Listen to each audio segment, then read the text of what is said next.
come in and save protesters from beatings. And then they got really frisky and they started attacking back. And I was like, this is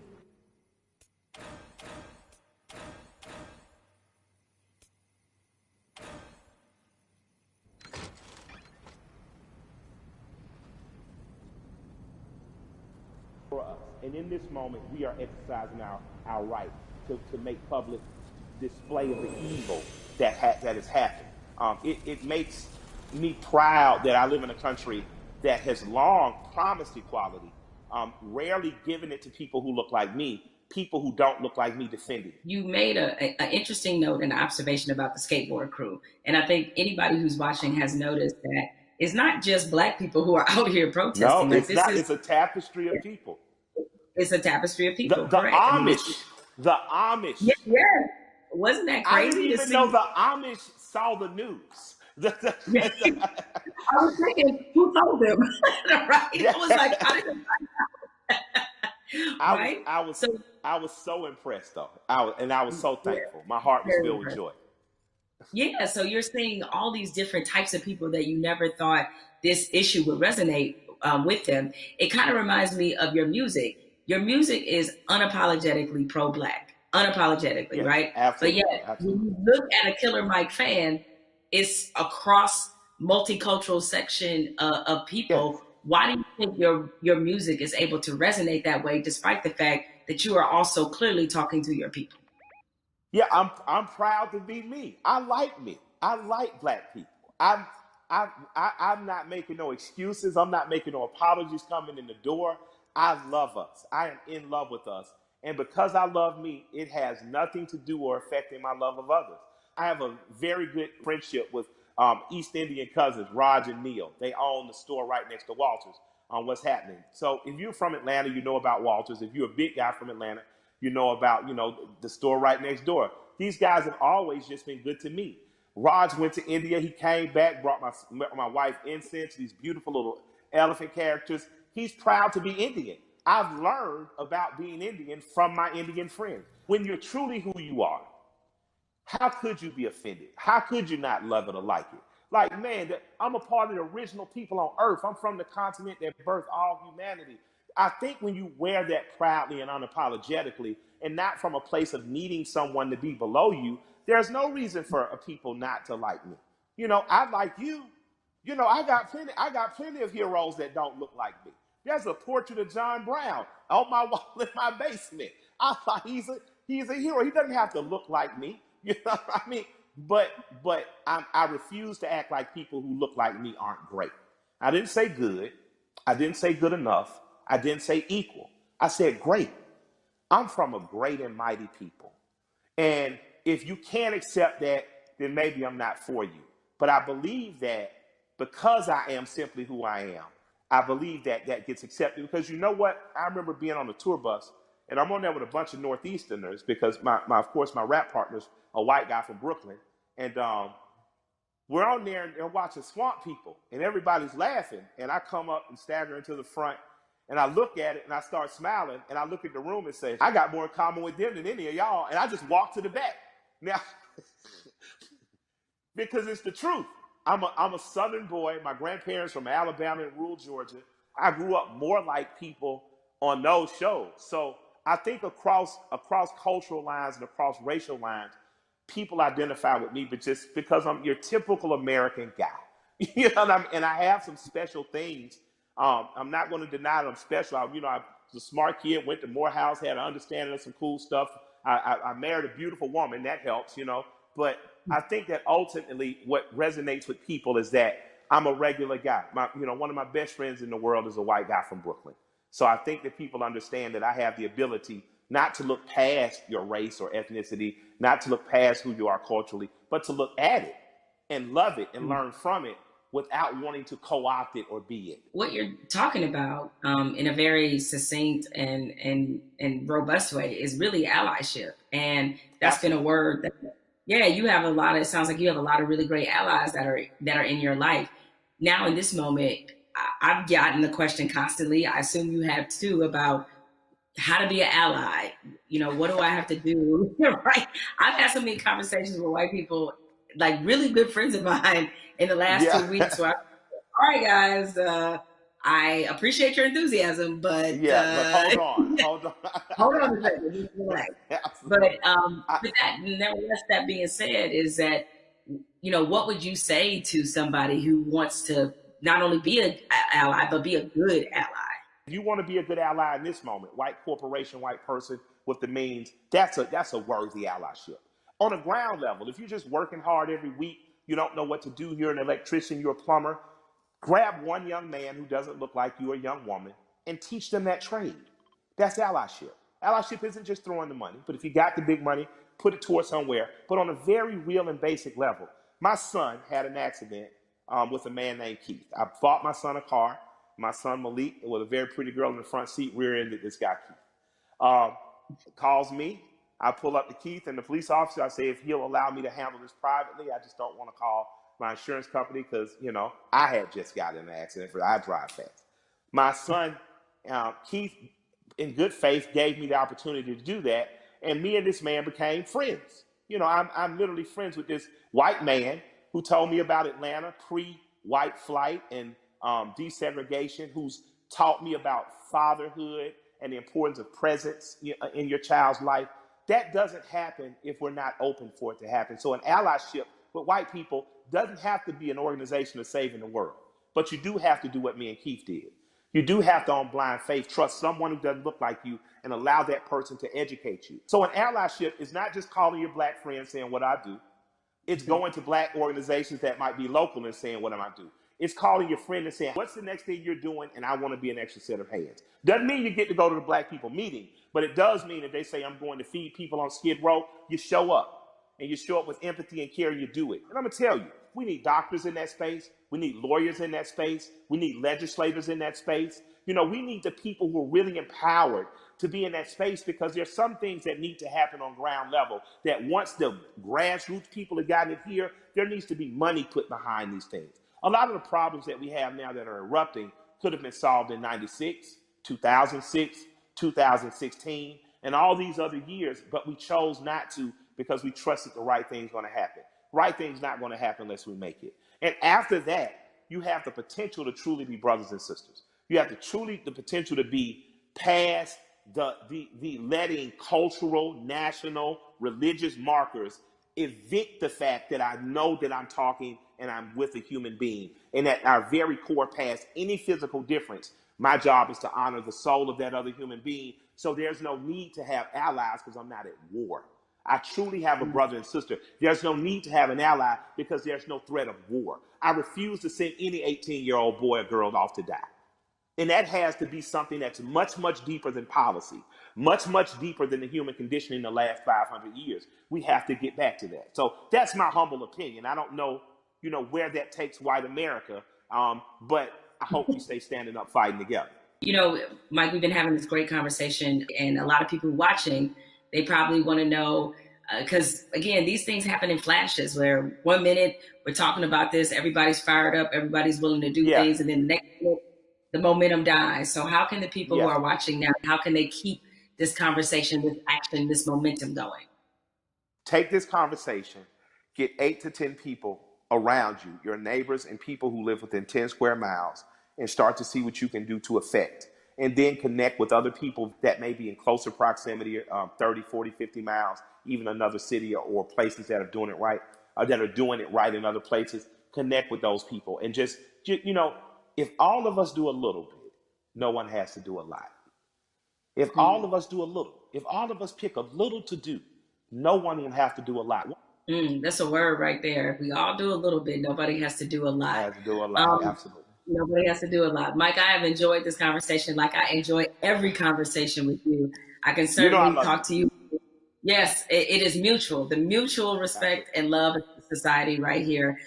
Thank you. And more importantly, thank you for everything you do on the ground. I mean, so many people, I knew that you tell the truth the way it needs to be told, but a lot of people during this time of crisis have been exposed to you and understand that, you really are for the people.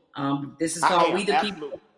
This is you all day long. So thank you for all the work and all the inspiration, all the words, everything that you're adding to this conversation, and more importantly, to this action.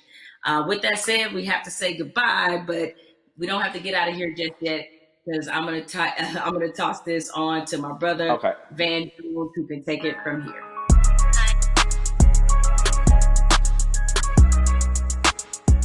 Jamel and I, we spent the past hour, we've been talking to Killer Mike, we've been talking to Elaine Welteroth. We also got a chance to see that amazing video from Lil Baby.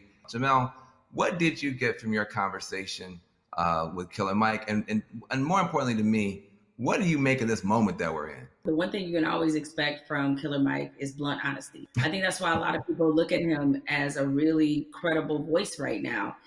He's honest about what he knows and honest about what he doesn't know. So I think when you have those elements, that's going to always make for a pretty good conversation.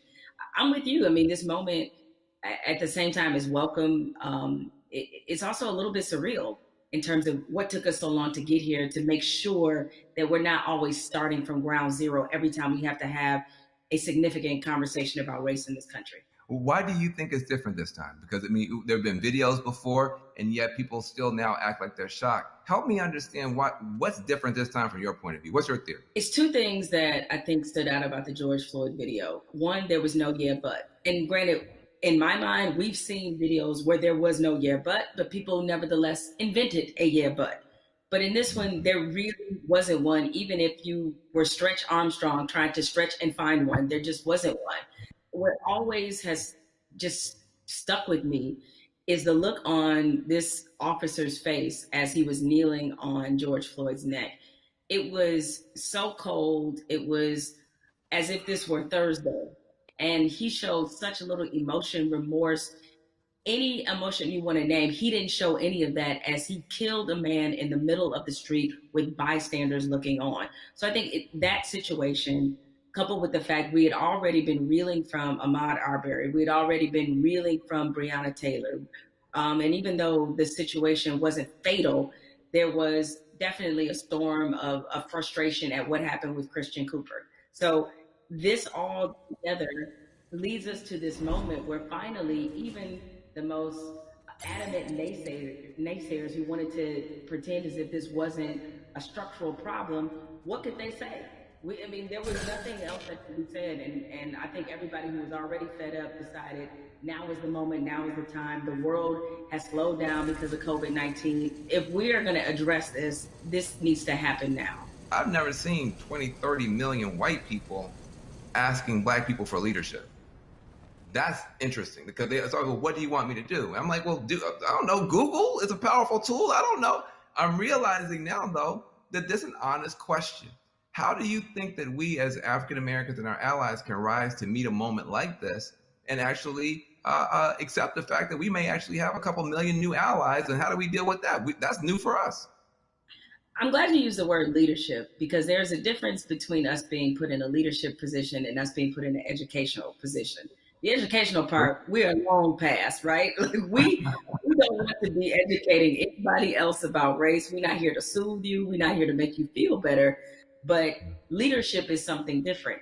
And it looks different depending on how you want us to take that leadership. Certainly, we are accustomed to being a voice on these issues. We're accustomed to setting the agenda.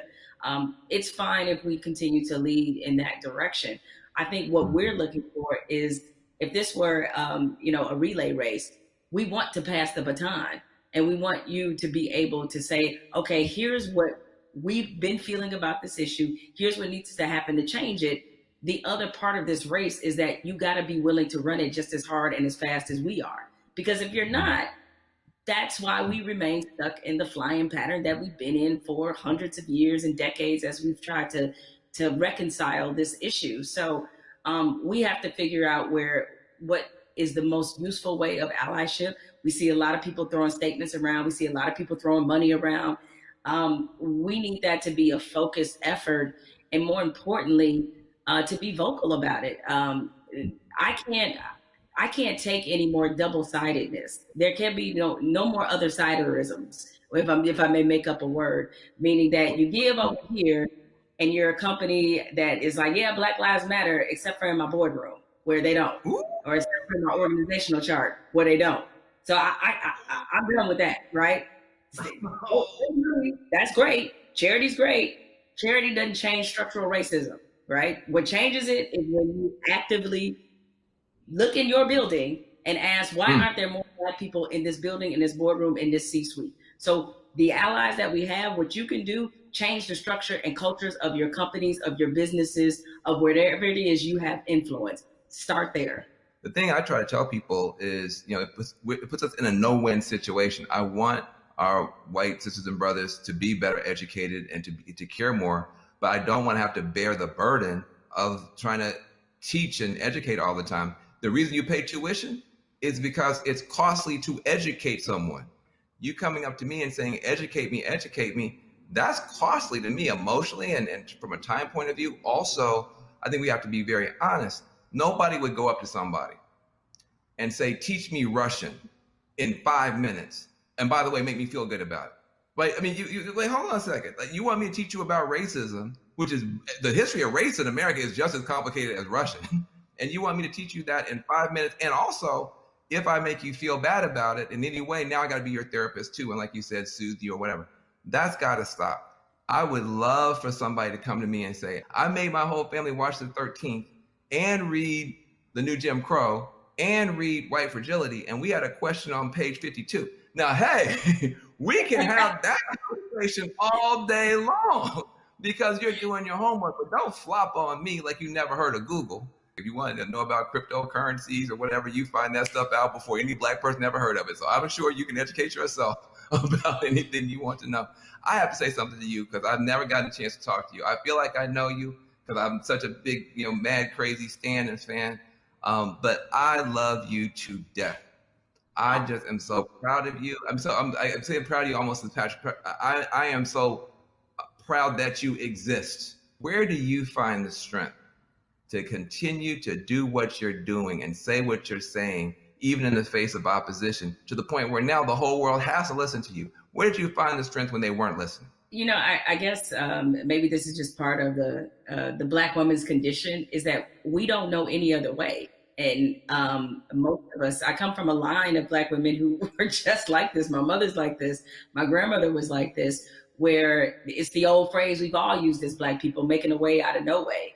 And scream until they hear you. You know what I'm saying? Is that because the opposite, to do the opposite of that is what? Is that I can't even afford to do that. I don't know any other mode but to fight for what's right, but to try to stand on the right side of history, but to speak for people who don't have a voice or a platform as large as mine, because somebody did it for me. What advice do you have for people who want to have these conversations, maybe not as well spoken, not as well read as you might be, but who really are sincere and want to have a conversation? I think you have to start from a point of honesty and being real about what some of your beliefs, prejudice, biases are, where they come from, why you learned them. I think if you take anything else beyond race, as we get older, we do a whole lot of unlearning. Young folks, when you get to like your 30s, you do a whole lot of that, right? But my advice is to always start from the point of truth and honesty and self-awareness. And you'd be surprised what you can get accomplished just by digging into those things. I mean, if you know you come from a racist background, or if you come from where race was talking about a certain way, be honest about what those conversations were and what they taught you. And ask yourself, is this the kind of person that you really want to be? Yeah, I feel like there's a 21st century mindset and a 21st century skill set that, everybody's going to need a mindset of empathy. I mean, we're going to be dealing with people, every color, flavor, every kind of human being ever born. We all have to deal with each other now because of the internet, because of just the world economy. You're going to be competing against people in China and Nigeria. That's just the world. So you have to have a mindset of empathy to really try to understand where people are coming from. You have to have a skill set of listening. If you understand this conversation, you can talk to Black folk and brown folk and Muslims, everybody else. So we're trying to confer a benefit to you. We're trying to make you better. It'll make my life better, but it'll make your life better too. Now, what charity are you supporting?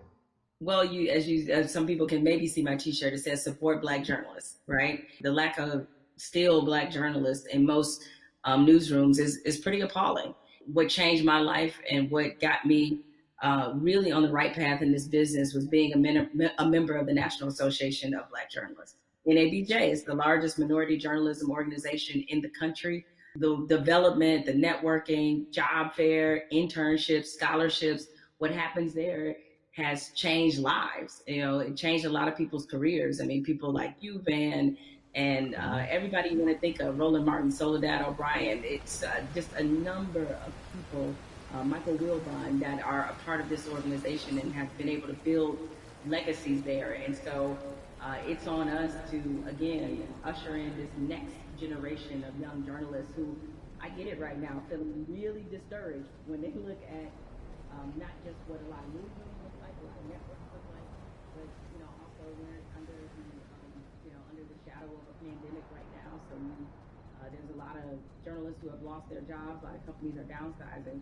They need a reason to believe and to be in this business. And so NABJ has done so much for my career and continues to do that for others. So that's the charity that I support, an organization that has changed my life.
いします。